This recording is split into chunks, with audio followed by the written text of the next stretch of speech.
Hi, everyone. Welcome to the Mother Daze. I'm Sarah Wright Olsen. And I am Teresa Palmer, and we have a very exciting guest today. And she is a guest, I would say, the most in-demand guest we've been getting all over the gram. Like, where is she? We need her. Where's the interview? We're like, we're saving her. We're saving her. Every single week that we post something, then it's like, oh, we're having, so-and-so on. And then it's like some fan writes and says like, that's great and everything, but when are you having Dani Olsen on? Or Daniela Ruah Olsen on? Because that's the person that I want to hear from. And I'm like, okay, great. Yes, we are. Obviously, she's my sister-in-law. We're having her on. I wrote to someone yesterday being like, yes, it's happening. Come on. Don't worry. Like, obviously it's happening. I will tell those listening or those who were interested in listening to our stories together that Sarah reached out to me even before the podcast was ever on the air. So we knew it would be happening at some point. It just had to do with scheduling and everything. And luckily on a Saturday early morning, which by the way, I'd like to preface this by saying that I'm home alone with my kids right now because my husband decided to go to work yesterday before I knew that I was going to be on this morning. Oops. So it's totally fine. I told them not to interrupt, which tends to be when they do interrupt. Yeah. Like as soon as we logged on, River came up with a cookie and he's like, can I have this? I was like, just break it in half because I know it's the last one. Yeah. Oh my gosh. So we're love good. It. We should be okay. But if we get interrupted, you know why. I'm home alone. Because we're all mums.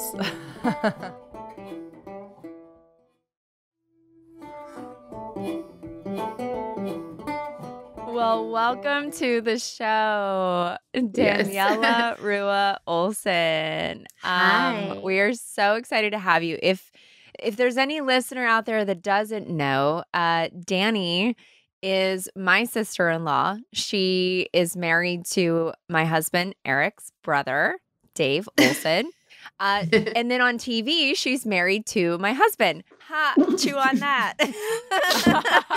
Weird. I have wedding pictures with both boys. I once told Dave, I was like, we should get a picture of you and Sarah in wedding gear and like give all the pictures to your parents. And that would be hilarious. And Dave just looked at me with a really blank face. Like, that's not funny. And I was like, I think it's very funny. It's really funny. Dave and I would be so awkward. We would be like, this doesn't make any sense, you guys. Like the prom picture. But my point is like that our in-laws, Paul and Jeannie, would put up all the photos in their living room. And then every time they have a guest come over, people would just not know what the heck is going on. And I mean, really, you got to make light of silly situations, don't you? I love this story. I think it's so unique. I mean, I've never heard of anything like this before. Are you able, for the people who are interested, just to kind of journey back to that time? How did this all unfold? What happened?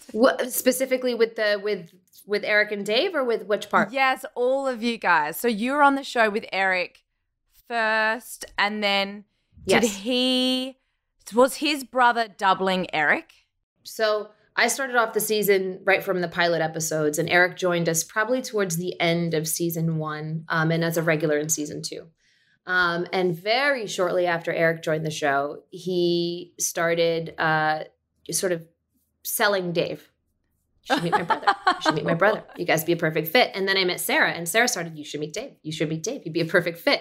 And mind you, our characters were not involved at that time. There was like the banter and the flirt and whatever, will they, won't they? But there was no relationship between the characters at that time. And I was like, okay, Eric, Sarah, okay, whatever, fine. And they didn't even have so much as a picture of him to show me. So I really didn't know anything about Dave except he was traveling a lot for work, and that he typically doubled Eric on the jobs that he would do, films and TV shows. But it took a while for me to actually meet Dave in person just because he was traveling so much and I was on the show. So evidently, Eric and Sarah had been doing the same thing to Dave. You should meet Dani. You should meet Dani. You guys are perfect. Eric's exact words were, you like meatheads and Dave likes brunettes with big shoulders. And I was like, oh, okay. That's weird. Said that? He totally said that. You like meatheads and he likes brunettes with big shoulders. And I was like, God, oh yes. my God. Cheers to that. Dave is not a meathead. And maybe I am a brunette with bigger shoulders, but anyway, I was like, okay. And so I also had very few friends at the time because when I moved to LA for the show, I moved by myself. I didn't know anybody, and all the people that were on the show with me kind of had lives of their own. Chris and Todd were married with kids, and so until Eric joined the show, I didn't really have someone who was, I guess my partner on the show, obviously. Not in the way that we became partners on the show and friends. And then I met Sarah, and I kind of found my group of people through them, including Dave, basically. So one day Eric kept inviting me to things that now I look back, I think he knew Dave might be also attending or hopefully attending. Yeah. And one of those days actually happened, which was at our friend Jake's house, Sarah, obviously. Jake ended up being one of our groomsmen at our wedding, but we met at his house. But the day that I met him, I was introduced to a lot of people at once. And so he didn't say, this is my brother Dave. He said, this is Dave, this is Brad, this is Jake, this is da-da-da-da-da-da-da-da. I was like, okay, cool. Anyway, after a while, the boys are playing like football on the beach. And it's like, do you remember this, Sarah? It was like a barbecue in the pool. And there's a lot of people there that I'd never seen before or never met. I only really knew Eric and Sarah. And anyway, at some point, I'm watching the guys play football on the beach, just chatting to whoever's there. And some dude comes like flying right in front of me and like in the air and lands at my feet because he just caught the ball. And I looked down and I was like, he's hot. He's attractive. Okay. Anyway, that's done and the day continues on and that's it. And then at some point I find myself in the pool with a bunch of other people, but sort of chatting to the same guy that had fallen at my feet. And chat. And what have you, I've been traveling here. I've been to the Middle East, et cetera, et cetera. I was like, cool. And then at some point, I may be distorting this part of the story, but this is what's in my memory, I think, is Eric kind of walks by and I was like, yo, so all of the stuff about Dave, like, who's Dave? Which one's your brother? Oh my God. And sure enough, it's the dude I'd been talking to that fell at my feet on the beach. Oh my gosh, meant to be. It was meant to be. So what's funny is that, obviously Eric and Sarah had been promoting Dave and yeah, I didn't even know what he looked like. And it just so happens that the guy I was attracted to at that party happened to be Dave, unbeknownst to me. So it was a mix between setup, but also a natural falling for because I didn't know it was him. Oh my goodness. So I thought, and did he then start working on the show as Eric's double or did he never work on the show? No, he's definitely on the show. Yeah. He's definitely on the show. But no, he didn't start working on the show until a little bit after that because like I said, he was still traveling for sort of post-military stuff that he was doing. And so, yeah, it was after that he sort of came onto the show. And at that point, like we knew we were attracted to each other, but we weren't really dating at the time. And so, you also don't want people at work to know anything because you haven't cemented anything on your end. So what is there to tell or to show? Nothing. Yeah, it was kind of sexy hiding it from everyone at first. Oh, I bet. Oh my gosh. Yeah, and I was like, and then when we finally went on our first date, I was like, oh, I'm excited to tell Eric and Sarah that, it's like, guys, look, this thing that you were hoping for happened. Dave's like, don't tell anyone. I was like, oh God. Oh my gosh. So now I'm going to work every day having this like big secret that I know Eric and Sarah are going to be so happy about. And keeping it from and we were them super happy once we found out. We were like, that's amazing. How long have you guys been together? But you found out, it hadn't been long, but you guys found out in the weirdest of ways because my husband has like, his idea of a surprise is really not what humanity's idea of a surprise might be. So it's like we were going to spend our first weekend in Santa Barbara. So it was very shortly after we started dating. And we're like, let's go spend a weekend away together. Okay, so he was going to take me to Santa Barbara. I'd never been there before. And I believe, Sarah, you and Eric were at the outlet in Camarillo. You were at a restoration hardware. Yeah, we love an outlet. We love an outlet. You love a good outlet. We were basically, we called it like our swap meet. We'd like go try to find very discounted furniture. Oh my God. Yes, and still try and negotiate down. Yes, that's right. Eric calls them because he knew that they would be there. And it's on the way to Santa Barbara. And I was quiet in the car. They didn't know I was in the car with David. And he's like, oh, yeah, I'm heading to Santa Barbara. And I remember hearing Eric on loudspeaker being like, what are you going to do in Santa Barbara? And Dave's like, oh, I I need a black shirt. I was like, looking like, at him going, what? You're the worst liar ever. Probably a good thing. I know, right? I was like, you're going to Santa Barbara to buy a black shirt? He's like, yeah. Anyway, where are you guys? He quickly moved past that. And sure enough, like we went to the Restoration Hardware in Camarillo, knowing Eric and Sarah were there. And we walked in and he's like, okay, just stand here with me and just like hold my hand. And we just like stood behind you guys holding hands. And they turned around and they're like, we were like, oh. What are you guys doing? It was the weirdest, most awkward thing I've ever lived through. Oh my God. It was so bizarre. Do you remember that, Sarah? It's hard to forget that one. Yeah. Yes, I remember. I was like, my God. Okay, so you guys are together. We're very happy with you guys. Cut to many, many, many years later, and now you have 2 beautiful children, and you've been together for almost 10 years. How long have you been married? Almost 10 years, right? 10 years next year? No, so we're 2 years behind you guys in terms of like wedding anniversaries. I think you guys are at 10, we're at 8, but we've been together in this coming February of 2023. I think we'll be 12 years together. Oh, wow. So wow. You have a pretty incredible couple of birth stories, but you have like this unreal, crazy story that happened with Sierra's birth. And I was wondering if you wanted to share a little bit of that with us, because of course. For some of our listeners, they probably know your story, and for others, they don't. And we definitely have not had a birth story like this on here before. So I was thinking maybe you could share some of that story with us, and I'm not going to give anything away. So walk us through like your 30-something weeks pregnant. Tell us about your pregnancy with Sierra. And also, for people who don't know, how old are both your children? Yes. So my son River will be 9 in December, and my daughter Sierra just turned 6 in September. 6 years ago this happened. 6 years ago this happened.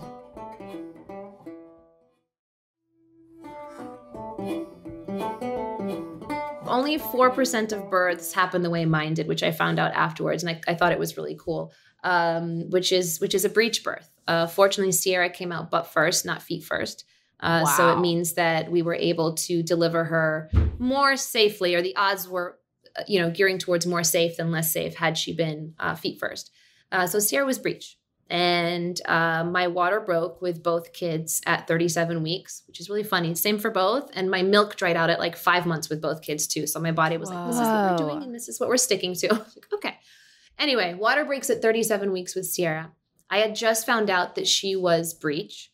And I had gone to Dr. Berlin, and he helped massage the muscles and everything to try and relax all of that. He sort of advised me to be on that sort of incline, a little bit upside down, which felt awful, was so nauseating, but it was supposed to like bring Sierra up a little bit in order to help give her space to turn. But shortly after that, like within days of finding out she was breech, my water broke. So there was no time to turn her. And I wasn't really interested in sort of doing that forceful turn that they do. And I wanted to have a natural birth. I hadn't been able to do that with River, natural birth being unmedicated and vaginal. And I did get an epidural with River for reasons that I can explain later. But, and so my doctor at the time said, I support your decision, but I don't deliver babies that are breech vaginally. I only do C-sections. And I said, okay, I appreciate you. And he said, but I support you, and I will recommend someone to you who can deliver the baby. I said, great. I left the office. All right, we're going to try and turn her. Water breaks. I don't have that recommendation yet. So at this point, I am physicianless with leaking water from me. Wait, was it like that quickly? Was it that like instant like that? Like you left the office and it was like the same day your water breaks? No. It was like 4 or 5 days later. Oh, wow. So, Dani. Okay. And I'm thinking I have 3 weeks left to figure this out, right? Yes. So I leave the office and I'm fine. And then 4 or 5 days later, 2:30 in the morning, I'm in bed sleeping. Dave fell asleep on the couch watching something. And sure enough, water breaks. And I go and wake him up. And he's like, oh my gosh. I was like, can't we just labor at home for a little bit? And I was like, honey, water has broken. Baby coming. We need to move. Yeah. I need a doctor. Yeah, I need a doctor. But anyway, but that was sort of like, I was so focused on finding someone that would, I wasn't even panicking. It was so funny. The only thing that I felt happy about was that I was getting contractions because I didn't get them with River. And all I cared about was like, if I'm getting contractions, it means I don't need Pitocin. If I don't need Pitocin, it means this can actually happen for us as a family in terms of birthing unmedicated. So I was really happy about that. So basically I said, Dave, you know what? Sleep a little bit longer. I'm going to need your rest and your strength later when I'm in labor. So continue sleeping. I went in my closet, closed the door, turned on the light, and started texting Dr. Berlin. I texted Anna Paula, who was my doula at the time. I texted my physician. I was like, everybody, I need a recommendation now. And the common name that came up was Dr. Crane over at Cedars. So lucky for me. I birthed with him with Bodhi. He was when I had a home birth transfer, he was my backup doctor. So he came to Cedars and he was the one that ultimately. He's unbelievable. Unbelievable. He's amazing. He was very, very in tune with me. So, so I get his number. I leave a message and he calls me right back, which is so lucky. I mean, he could have been. What time is this? This is probably 3 a.m., 3:15 a.m., something like that. 3 a.m. Doctor calls her back. Just going to say, that's a pretty special doctor right there. Okay, keep going. I left him a voicemail. I was like, you don't know me. My name is Daniela. My water broke. My baby's breech. I'd like to deliver vaginally. You were recommended by so-and-so and so-and-so and so-and-so. If you are so inclined, like, please call me back. So he called me back within minutes. And he was so gracious. He was like, okay, first baby, second baby. I said, second baby. He goes, how tall are you? How big is the baby? How many weeks? Like, he asked me all these basic questions. He says, okay, if it was your first child, I would not recommend birthing vaginally naturally. But because it is your second child, and with all the other stuff, I think you should be okay. But I'd like to see you. I'd like to check you in my office. So I'm close to Cedars. As soon as that you're close to my office, give me a call 10 minutes out and I will be there. Oh my gosh. So he got up and went straight there. Yes. He met us there at like 5 o'clock in the morning. Now, prior to that, I'm running around the house prepping because my son is 2 years old at that time, sleeping, of course. My mother is on a plane on her way to us because she was going to come early to help me out towards the last few weeks. So she was supposed to stay home with River. My in-laws are in town because it's Labor Day weekend, but my in-laws are staying with Eric and Sarah, who, of course, everybody's phones are off or on silent. So, and we didn't want to wake up the kids, so we didn't call them their house. So now we're like, my gosh, shoot, we have to take River to the hospital with us. We don't have a choice. Love but it. Well, it's great. But, you know, when you had your kids in the room with you, you would prep them. You had, as far as you told me, like they saw maybe some videos and you let them know what it was going to sound like and look like and feel like. So they were ready for it. My kid wasn't. Right. So to me, it was scary to have. I would be too worried about his shock. You know, if he were in the room with me and I needed Dave to be focused on me as well. I needed him to be next to me. And because this is a journey I hadn't been through before, you know, both breech and unmedicated. So, so anyway, we get River out of bed and at this, but before that, I'm making a snack package for River because I don't know how long we're going to be at the hospital and I didn't have anything packed. So I download the contraction app on my phone to time it. And I'm running around the house with a sleeping River and a sleeping Dave. And I have a contraction. I go down to the ground on all fours. I breathe.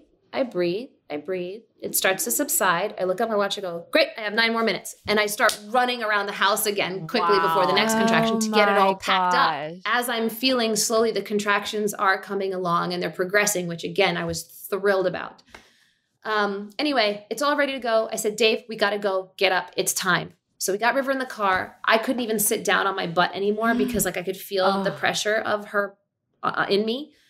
So now I'm facing River in the back, like holding on to the passenger seat like this. Dave is speeding down the freeway. Luckily, it was middle of the night on a Sunday on Labor Day weekend because we live in the Valley, which is pretty far from Cedars. And typically, if you don't live in LA, it takes a long time to sit in traffic. So we were very lucky on all fronts in that sense. And River's looking at me like, why is mom facing me? And Dave was just like, tell mommy she's doing a good job. Your sister's coming, all this stuff. And Oh my gosh. Anyway, River falls back asleep. We get to the doctor's office. I'm really struggling to sort of keep walking at this point during contractions. The doctor's already there, ready for me. He checks me. He's like, you're at 4.5 centimeters. And I was like, yes, yes, it's happening. Yeah.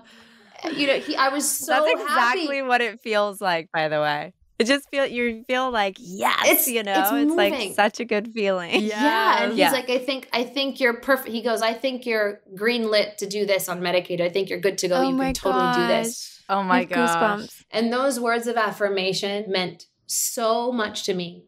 Because I remember my first physician who attended for River, I had told her initially, like, I really want to try a natural birth. And her reaction was, okay.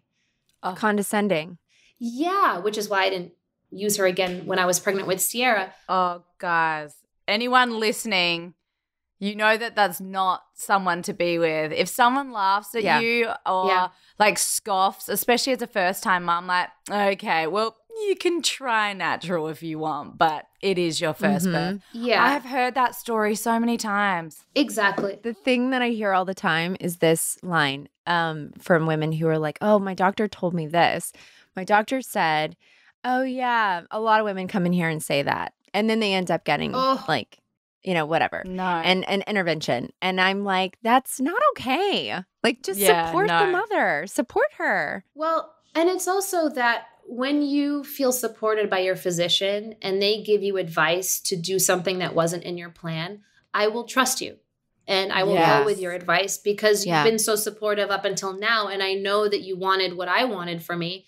And you're saying, you know what? I'm aware of what you wanted, but I really feel like it's safer for you and the baby to do it a different way. And I would trust that. But because there was that scoff right at the beginning, when it came times like, oh, you water broken, you don't get contractions, we need to induce you immediately. I was like, we do? Like, I can't walk around or try. No. Risk of infection. Like, it was so, but first time mom. It was all fear-based. Yes, 100%. Yes, it was all fear-based or, and that's, anyway. So Dr. Crane was phenomenal because I got to he checked me. He met, obviously, then he said, yep, it's time to go to the hospital. Got to the hospital. And this is, oh my gosh, you mamas are going to love hearing this. So I'm at the hospital and I am standing, but with my forearms on the bed, right? Leaning forward and kind of going side to side with my legs. Love and I'm between contractions and I'm doing my breathing and I'm starting to get a little quieter. If you remember, like, first you're really chatty and then at some point things get a little more focused. Mm-hmm. And I'm going side to side and I'm in the middle of a contraction and River's in the room and Dave's in the room and Dave says, River, go hold mommy's hand and tell her she's doing a good job. And he walks around the bed. He's freshly 2. Walks around the bed and he puts his hand on my hand. And I kid you not, the contraction pain went away. Like it was that oxytocin that kicked in like this, like that natural painkiller. Of course I still felt it, but like something happened at like as soon as his little skin touched mine. It was amazing. It was something that like really stood out to me in that moment. Anyway, fortunately, 7 a.m. or something, you guys finally get the messages and Nana shows up at the hospital and she takes River. And at that point, it's time. But Dr. Crane was in the room with me the entire time. And he says, at some point he goes, by the sounds you're making, I think you're getting ready to push. And the fact that he was so in tune with that, was unbelievable. And I just kept remembering what Anna Paula, our doula, said, which is like, don't make high-pitched sounds because if you squeeze what's going on in your throat, you're squeezing what's going on down at the bottom. And, it's like make lower, more visceral sounds. And it's true. It totally makes a difference. So at some point, I have vague memory of sounding like an alien, like, just trying to, let that guttural. Yes, guttural, deep. Like animalistic, let's face it, it's animalistic. It's like you're more in touch with nature in that moment than ever else. Anyway, my eyes were closed the whole time because that's just where I was. And Dave then told me, he's like, there was like 15 people in the room. And the minute Sierra came out and they heard her cry. All the pediatricians left. All the medical students left because breech births are very rare. And so all the students that were working that night or whatever were in the room. Oh my gosh. See what that would look like. And she comes out butt first. Like she comes is out that butt like first, squished in a little half. Oh my God. Yep, like this, like folded. You guys. Squished and folded up like this, and strong lungs, crying out loud. She was 7 pounds at 37 weeks. So, Sarah, I'm glad I didn't have the experience of an 11-pound baby. I feel like it would have gone in that direction. Oh, yeah. To 40 weeks. An 11-pound baby folded in half is like birthing. It has to be like birthing a giant basketball. I don't know. Exactly. Well, but here's the cool thing. So when I found out that she was breech and I went to Dr. Berlin and I said, Dr. Berlin, this sucks because like, I think I can't do a natural birth if she's breech or unmedicated rather. He goes, why not? The butt is softer than the head. And it kind of made me go, so that's true. And what, like, I'm so curious, like, how wide is a folded in heart? Like, how do you compare that to like a normal circumference of a baby's head? Did anyone tell you like it's going to stretch more? It's going to feel? I don't have an answer to that. I'm curious too, now that you ask it. I never even thought of asking that question. But I mean, I do know that the reason why it's safer to birth a baby who's butt first than a baby whose feet first is that the feet can fit through before you're fully dilated, which means that if the feet come through and the body comes through, the head can get stuck. Right? Yes. Stuck. Not the core, no. The head can get stuck because it's not at 10. Yeah. But when the baby comes out butt first, you still have to be 10 centimeters dilated to fit the butt through. Totally. And therefore there's less of a risk of the baby getting caught. Okay, I have a question. So do you feel like when you were pushing, because like pushing a baby that's head down, there's like the ring of fire. And then when you get past, I mean, I didn't really feel the ring of fire because I'm so like numb from just all of it. The whole thing is fire. The whole thing's fire. But like the ring of fire happens, right? That's like when the biggest part of the head, you know, comes through. And then it's like the rest of it is like you're just birthing out like floppy stuff, right? Yes. So the hardest part is like the beginning part, and then like you have a few pushes and like the rest of it comes out and it's a relief. So if you're birthing bottom first, like was the end of it hard? Or like how did it feel as she was coming out? Like I think it's a little bit like you, like there's so much going on feeling wise in that part of your body that it's hard for me to sort of pinpoint specifics like that.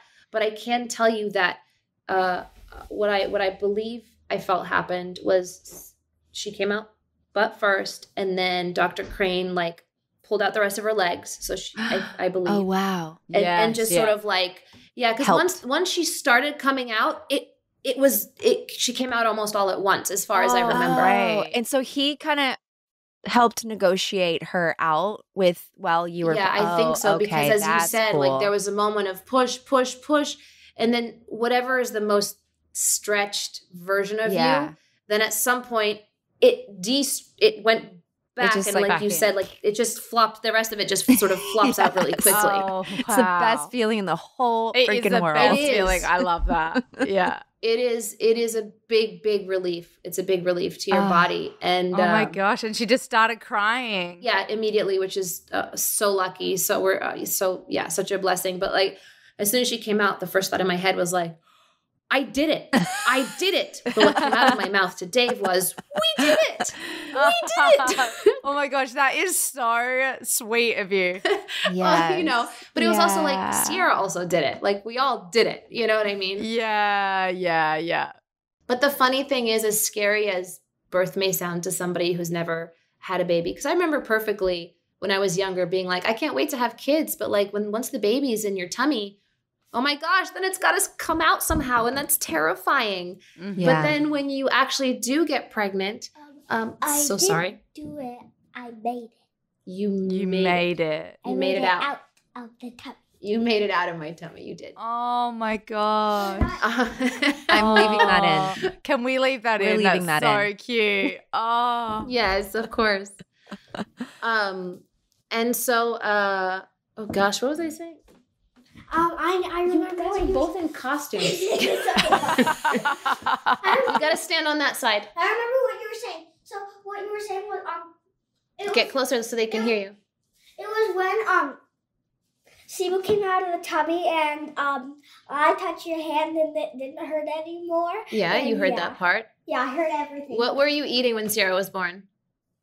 Raisins. I was sitting in the corner eating raisins next to Dad. Yeah. Dad was so drowsy, so we sat down on Yeah, a poor blue Dad. and white seats, and he almost fell asleep with his black and blue jacket.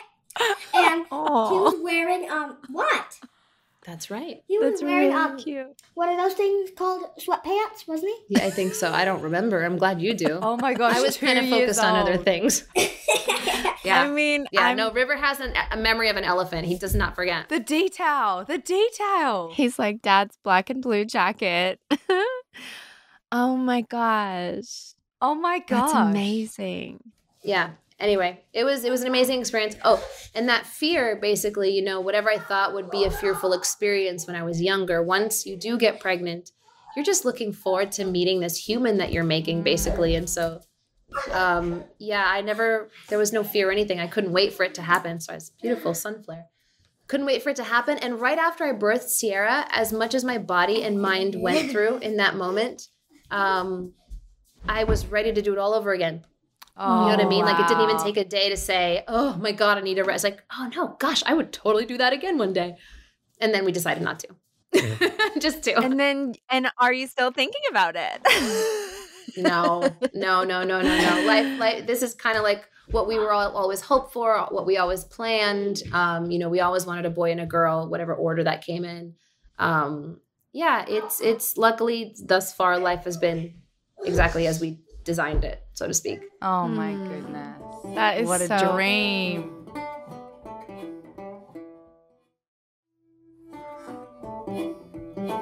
Wow, I was so excited to hear the story again. I mean, I know so many different parts of it, but I just think because, first of all, you know, when people say breech birth, they're like, oh no, that's a C-section, you know, immediately. And it's so cool that you had someone in your life, Dr. Berlin at that time, that was like, well, actually, no, like, let's. Yeah. And Anna Paula as well. And Anna Paula. And the thing that, who is your doula? And the thing that is so cool that he preaches so much is that it's all about being informed, right? If you're informed about what your options are, then you can make a decision that is best for you. So you then were informed like, oh, okay, so maybe this is a possibility. Let me look into this further. And then your body just kind of was like, well, we're doing it, so you better get on it. And it was just like the universe like put it all into place. Like the fact that a doctor called you back in the middle of the night and said, come over, the fact that you were a candidate, like this is something that you really wanted after your birth with River. And then you were able to do all of these things. Like it's amazing that, and also I'm sure that did something for you. Like when we talk about how birth gives us this, like, you know, no matter how you birth, after the fact, you feel very different. It gives you a different kind of strength that maybe you didn't have before or couldn't find. Maybe you might feel that way. Some women talk about feeling that way. Like, did you feel like that after this birth? Yeah, absolutely. I felt superhuman, undoubtedly so. Like it's such a, whatever it is that you believe in your life, whether it's the universe or God or any culture, any faith, like there's nothing that puts you more in tune with something bigger than yourself than the fact that we can produce another human being, never be connected to electricity or need batteries for it. Like we produce our own energy that then goes into producing a full other human being with organs and limbs and thoughts and a personality. And then that you are, and then they come out of you, however that happens for different moms. It's superhuman. It's godly. It's universal. It's a miracle. It feels like a miracle. Yeah. And it's funny because my daughter was in the bathroom the other day and she's like, I wish I could pee standing up like River. And I said, well, you'd need you'd need a penis for that. And then I told her, I said, I like my body the way it is. I don't need a penis. And she goes, I said, I'd rather be able to learn how to pee standing up, but with the parts that I do have. And she said, why wouldn't you want to have a penis? And I said, because otherwise I couldn't carry the baby in my body. And honestly, like, we get to do that, Sierra. We get to do that. That's such an honor to be the one to get to do that. And I would never want to, you know, I would never want it any other way. I've had to process with my son, Bodhi. Bodhi. I knew you were going to say that. Yeah, it was Bodhi. I know. The fact that he doesn't get to give birth and have a baby growing in his tummy, because he's been at all the births, but this last one, he was 7 when his baby sister was born. And he was like, Mom, that was the most amazing thing I've ever seen. Like, I actually am feeling a little bit sad that I don't get to experience that. And I had to work with him to reframe about how wonderful and how important his job will be one day if he chooses to go down the path of being with a woman and having a birth and being a partner to a birthing woman. I was like, oh, that role is so important, and think about all the things you can do. And did you watch Daddy? Did you watch how amazing he was, how he was supportive and loving and holding the space for me? And he got really excited by that. But it was still it's still a conversation that comes up every now and then. Like, oh, I don't get to do that. I don't get to breastfeed. I've had that same one with Wyatt. Oh, Wyatt, of course. Yeah. Have you? That's so interesting. But I knew you were going to say Bodhi because they have so many similarities, Bodhi and Wyatt do. And they're such like sweet, sensitive. I mean, Wyatt was the kid that like when, you know, Esme was born, he had this baby sister, and then she started getting gifts from people, and like people would send her like little princess dresses, and he'd be like, how come nobody ever gets me a princess dress? Like, those are so sparkly and fun. Like, why can't I wear that, you know, and colorful?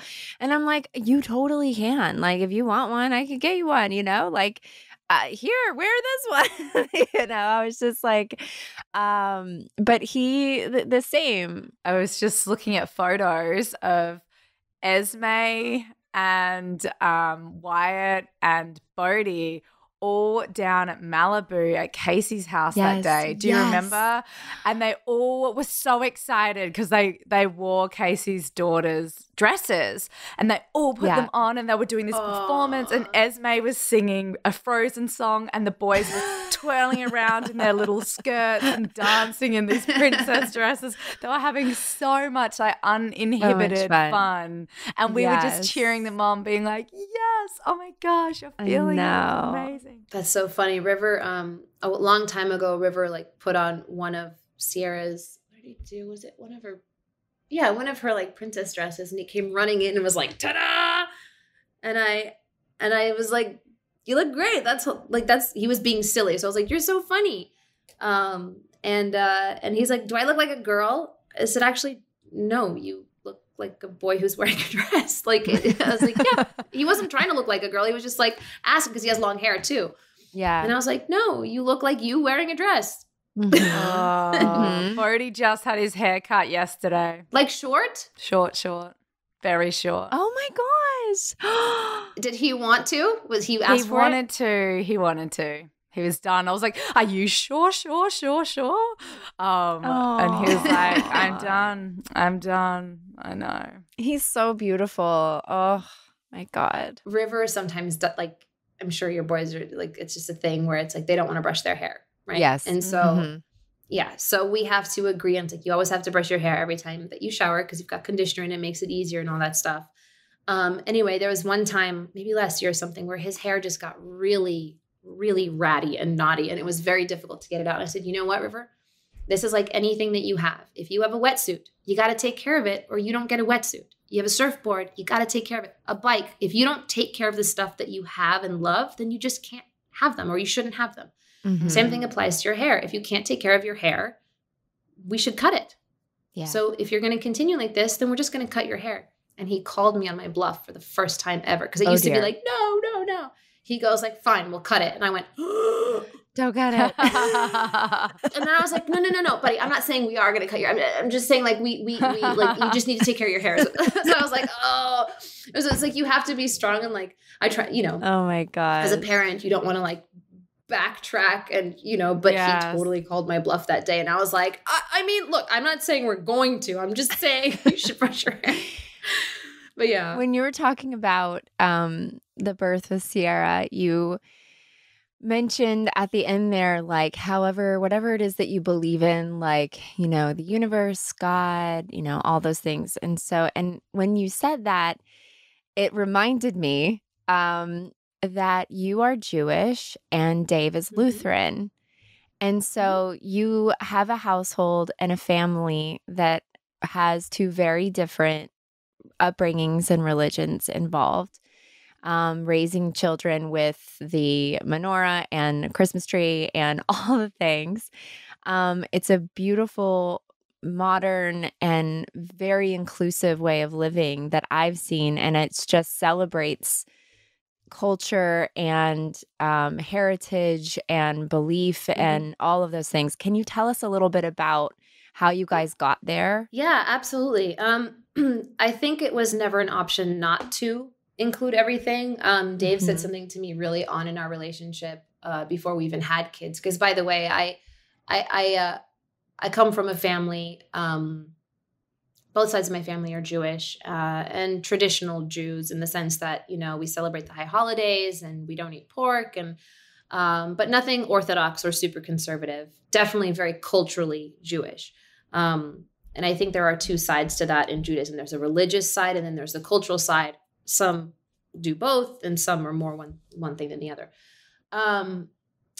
And I just remember one of my uncles who married someone who wasn't Jewish, who actually converted when they got married. But he said, the biggest mistake that we did was that we never discussed how we were going to raise the kids before we had kids, because it's it's really, really important. And believe, no matter how in love you are, stuff like that can become a huge point of contention once you have kids, because who cares if he grew up with one faith and I grew up with another? We respect each other of that. But then it's like, well, who gets to give the thing that's important to them to the kids? Yeah. Right. And I think it is. And so what Dave said to me right off the bat was like, I think we just add, we never take away. Oh my gosh. That's so great.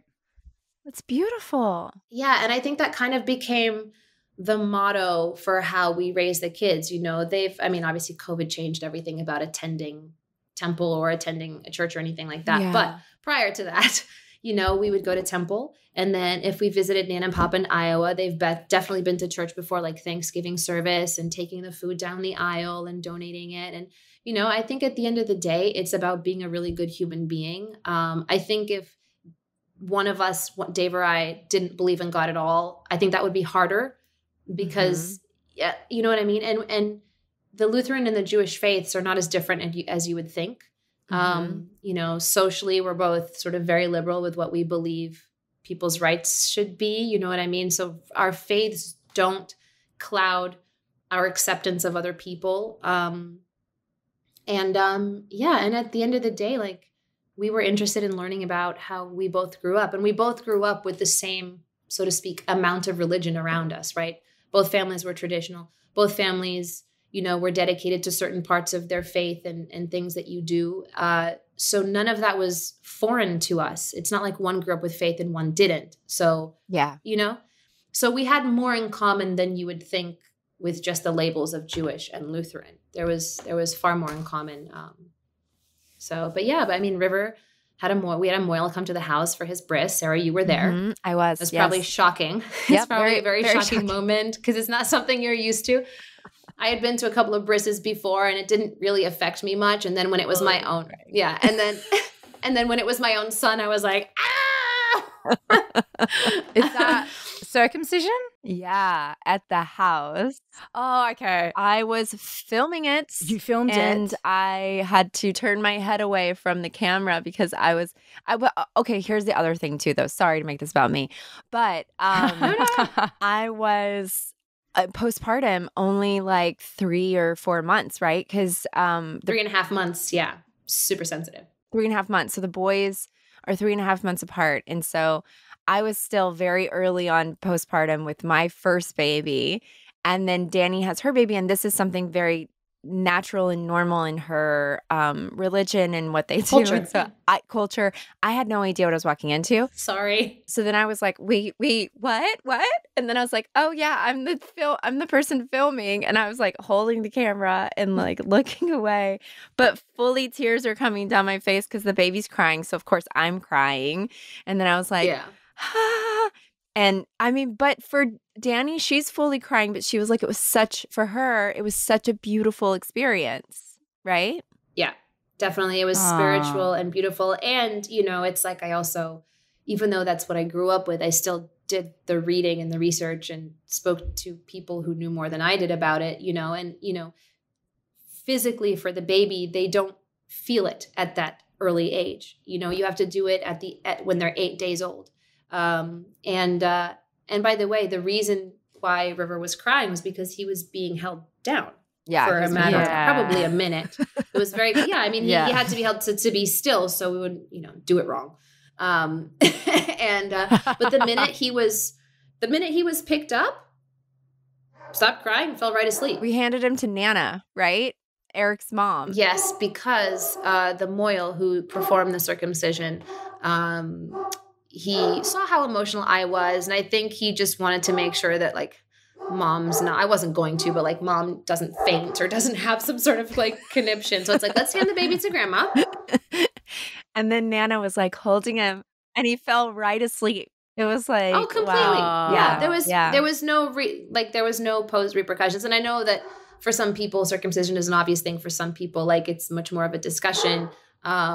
But that's the route we chose to go down. And and it was a beautiful experience. It was an emotional experience. But yeah, and then my dad, unfortunately, because River was 3 weeks early, my dad had planned his trip to come visit in line with when the circumcision should have been, had he been born closer to his due date. And my dad's a retired physician now. And so he couldn't like drop a full booking of patients in order to like jump on a plane last minute and come early and stuff. So him and my grandfather were in Portugal at the office, and I just put the phone on loudspeaker. I don't think we had FaceTime at the time. And they listened into the whole thing and asked questions, and it was very cool. Yeah. Oh, I love it. So basically my son's circumcision was me and my mom were the only two Jewish people in the room, and the Moyle. The rest of it was all the Olsens. That's so true. But yeah, inclusion and, just I want the kids to feel comfortable in this ever-changing world, right? Where cultures are being more and more mixed. I don't know where they're going to live when they grow up. I know that my parents lived in the U.S., that moved back to Portugal. I've lived in London. I've lived in Portugal. I've lived in New York. I've lived in L.A. Like, you just never know where you're going to end up. So just like be open, teach your kids that the world is different from them. And not only is that okay, but it's beautiful. Yeah. Yes, exactly. And how would you describe yourself as a mother? Like if someone was looking in, they'd be like, oh, Dani's like this. Like, how would you, what's your way with it? In all honesty, I think it depends on the day. I can be the most insecure person on some days and just be really doubtful of everything, of all of my choices as a parent, and like, what if I'm doing something wrong? Because at the end of the day, if you do go wrong with something, you won't know until it's too late to change it, because they're adults and they're formed, and whatever milestones are done. And there are the days where I wake up and I'm like, I'm the best mom on the planet. Yeah, totally. You know what I mean? It's it really just depends on the day. I mean, I think, what type of mother am I? I oscillate between being super calm and super not calm. Are you boundaries, or is that more Dave? No, I would say that that's both of us. We try to be on the same page and try and be a team as much as possible. I think what we both are for sure is very, very honest with the kids. Yeah. Maybe to a fault at times, but it's like if I'm PMSing, for example, and I am particularly moody and I get really, really bad PMS, I have really a lot of trouble controlling how angry or upset I get over stuff. So I've learned that if I just give everybody a heads up that like I'm starting to feel that my husband's chewing makes me want to kill him, I know it's coming. No, it's bad. It's like bad. It's like really bad for me. I think I have that thing called misophonia. Is it misophonia where people's chewing, like there's something in your brain that's activated? Oh my gosh, that's my stepson. No, but it's real. I can tell you it's real. I was like, I don't know what I was doing, like going down the rabbit hole on Instagram or something. And then that new ASMR or something, like the sounds that they just like people eating. And something like that just popped up, and it was like a heightened my hand. No. And this was the first time it ever happened. I was holding my phone like this. And as soon as that chewing came on, my hand went like this. Like there was like a physical reaction. And so I was like, oh my gosh, this like eating next to me is real. But anyway, so my point is the honesty is like, I've explained to my kids what a period is. Because they're like, what are these pads in your drawer? And I'm like, well, because every month that an egg is not used. But it's true. Every month an egg is not used. And exactly. they don't really know how to conceive babies, but they know that dads have seeds in their testicles and they know that mommies have eggs. Right. I said every month that an egg is not used, it has to come out. And my body cleans itself out and it's called a period. And sometimes mommies can feel a little off balance a few days before that happens. And, so the other day I was like, River, I'm sorry. The other day, I can't remember what it was. I think I just kind of like barked at him over something that wasn't necessary to bark at him over. And I was like, buddy, I'm really sorry I yelled earlier. And he's like, oh, I know, mommy. It's because you have your period. And I said, yeah, it is. I mean, but, thank you for understanding. And also, it's that thing. It's like, I apologize when I'm wrong. Dave will apologize if we go too far with something, which can happen. Like you just had a bad day and they're over energized and, It's so important for them to see you be human, right? It's like 100%. really hard to live up to people that don't ever make mistakes or don't claim that they've made a mistake, or you see that they have made a mistake. I mean, I've definitely had that in my life where, there was a time when my dad, I would even notice that he, like when he was in the wrong, he wouldn't even own it. And I would sit across from him and be like, how are you not, but you're not right in this situation. And like, it's okay to say that. And I would be so infuriating. And I think about that sometimes, like when I'm wrong, I got to say I'm wrong, And I love the way that you've described talking to the kids. I talk to my kids about it too. And it'll be interesting to like, at some point get somebody on the podcast that talks about like, how should you explain this stuff to your children? Like when it comes up, I mean, they're obviously going to see you putting, a pad or have tampons in your bathroom or whatever. I mean, Winter the other day, she's in training underwear and I was getting ready in the bathroom and she's like giggling and she was like kind of playing with my pads because I have them in this basket. She's like playing with them. And she's like giggling and I looked over and she had fully put a pad inside of her training underwear and was like pulling it up. And so I was like, what are you doing? And she was like, I'm like mommy. And I was like, cool. Can we not do that? I was like, it's different than a diaper, okay? It's not going to hold all your Is it though? Is it? I guess it's really not. The other thing about being honest with them too is you always hear those things of like, oh, my kid is hearing stuff at school and now they're bringing home like a bad word or whatever it may be. And so I think one thing I also explain to them is like, guys, there's lots of stuff that we have explained to you guys or that we will explain to you guys, which is a mommy and daddy's job to explain to their kids.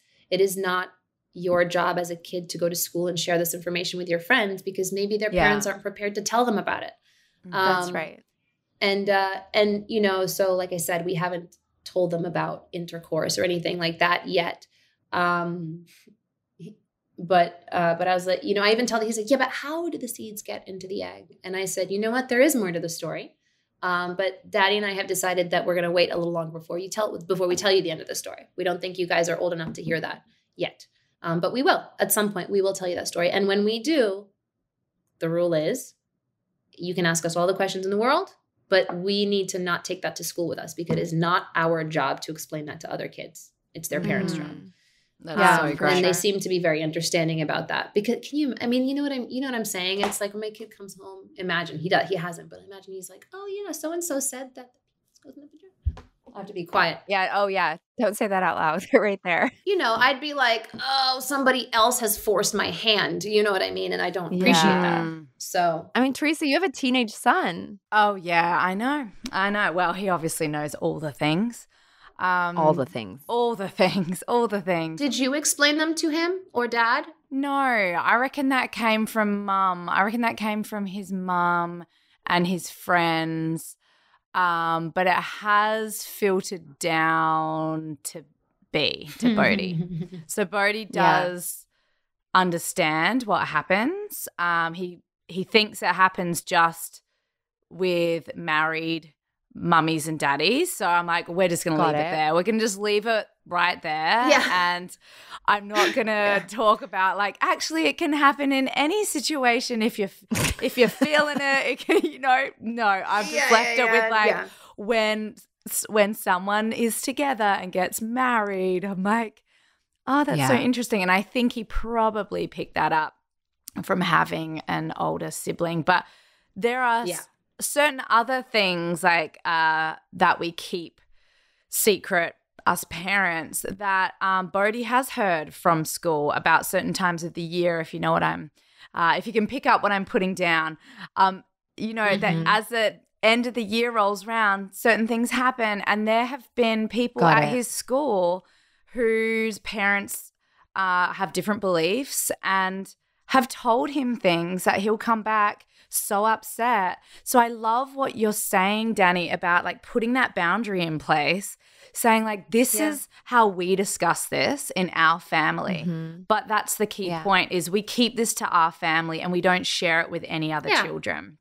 Yeah, I think that's so beautiful. So just quickly, in regards to the parenting, Teresa, you asked me what kind of parent I am. Yeah. So the other day, we went out to dinner. And we were with my mom's family and stuff. And River was kind of, I think he wanted to kind of show off about being independent. And he was being a little fresh with me, as I was asking him to keep his butt on the chair and stay at the table and stuff. He got a little fresh. And in Portuguese, I said, we're going to have to talk about this when we get back to the car. And so we did. And in the car, I was like, River, and Dave was not there that day. And I said, River, I really did not appreciate how sort of fresh and lippy you were getting with me when I was asking you for like basic manners at the table. And if Daddy wasn't there, you would have never done that. And he goes, yeah, but you're soft. Now, I can either take offense to this or I can make it my power, right? And I'm glad that I made the quick decision to make it my power in that moment. And I said, I know that I'm soft. And I know that Daddy's more strict. I said, and that's how you and Sierra will become balanced human beings. Like, you need that in your life. And I love being the soft parent. And I said, so if we go to a store and there's something you really want from that store and Daddy's not there, are you going to steal it? He was like, no, of course not. And I said, so you can make good decisions without Daddy being there. and he was like, well, yeah. And I was like, okay. And we kind of left it at that. We get home that evening. Dave comes home from work a little later and he's tickling the kids and they're playing and all this stuff. And as boys do, it gets a little more rough with the two boys than with Sierra. And River is like, ow, ow, ow. And I said, oh, buddy, come here. I was like, Dada, come on. Enough with the tickles. And River comes and hugs me. And I very passively, aggressively whisper in his ear and say, how do you like the soft parent now? And he was like, oh my God, that's so good. It wasn't passive aggressive, but I was like, this is a perfect moment to stick in that the softness is a good thing. Cause look, I'm snuggling you. Yeah.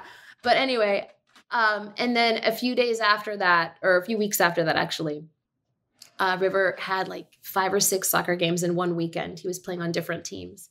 And it was a heavy soccer weekend. So a couple of nights, I always rub their backs at night, but a couple of nights for him, I said, you know what, instead of rubbing your back, I'm going to get some Bayo, which is what I did, the butter, and I'm going to rub your legs. And I just rubbed his legs, his IT band, his calves, like just give him a little like help with the legs there. And he was loving it. And he sat up in the midst of this leg rub and goes, I really like having a soft parent. I was like, thank you. Oh, bless. I mean, that's really cute. I could have been super offended when he first said it because it was it was initially said like as a jab. Yeah. As a jab. And I was like, yeah, you know what? I am the soft parent. And I kind of like it. And I'm going to own that. Yeah. And Dani, I just wanted to say thank you so much for coming on today. This was awesome. We have absolutely loved having you on the podcast. So many people have been writing us and saying, you got to get Dani on. You got to get Dani on. I'm like, listen, guys, she's the top of our list. Like, girlfriend's busy. She's not only acting, she's directing. She's like not just directing in America. She's also directing in Portugal. Oh my She goodness. doesn't stop. She barely sleeps. So where can people find you? If they want to see you on screen, like tell us, what do you have coming up? And then we'll wrap it up. So right now I'm on, season 14 of NCIS LA, which is on CBS on Sunday nights. And I have a TV movie that I directed, but it's in Portugal. So I don't know when or how anybody would have access here in the US, but that. And then I have some things down the pipeline that are not fully signed yet. So I'm going to keep that under wraps for now until I'm sure that they're going to happen. You guys should also find her episodes that she's directed of NCIS LA because she also has new episodes coming up that she's directed. And this is a new role that she's stepping into. Like this is a new aspect of her life and she's totally loving it. It's a passion of yours, right? It has quickly become a passion of mine. And it's funny because when you're in your like late 30s, I just sort of thought like, oh, I'm so passionate about the things that I'm passionate about. This is where I'm investing my time. And then all of a sudden this new thing comes along. Or you open your eyes to it. It's been there the whole time. I opened my eyes to it and I realized how much I do love directing and being creative on a different side. And I have so much to learn. I always love being in a classroom and learning and researching and stuff like that. And so this has given me, a new type of fire under my butt to do something. And I think it's also important to sort of, there's more opening now for female directors in the business, a lot more than there ever was. And, it's like you kind of have to, if this big wave is coming, ride it. Right. Mm-hmm. So, that's what I'm also trying to do. Oh, amazing. And you guys, if you enjoyed this podcast, please share it with your friends, with your mom friends. Share it on social media. Rate it, review it. We would just absolutely love to see it. We'll repost you. And you can find us on Apple Podcasts, Spotify, or wherever you listen to podcasts. Bye. Thanks, guys. Bye.